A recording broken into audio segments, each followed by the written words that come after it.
a 4-year-old who is the grandson of two Navajo people. So when Bernie goes out to investigate the crime, she meets this kid and they're talking, and he gets to have a fairly large role in Shadowless Solstice. So as I'm writing, I think, well, I need to give this child a nickname.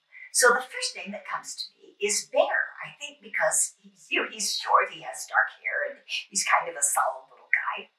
But then I'm remembering I have never run into a Navajo child who has that nickname. So I mentioned it to one of my beta readers, and she says, when I was working in Chinle and working at Canyon de Chelly, I never ran into anybody who had that name either. I think you better check it out a little more.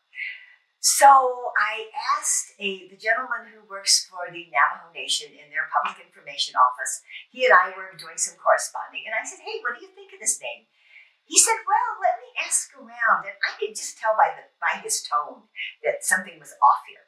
So then he wrote me back a little later, and he said, the unanimous consent is do not use that name, because if people speak that name, the underlying belief is that then you are calling a bear, and nobody wants a bear. So instead of calling that young man Bear, I call him Sam.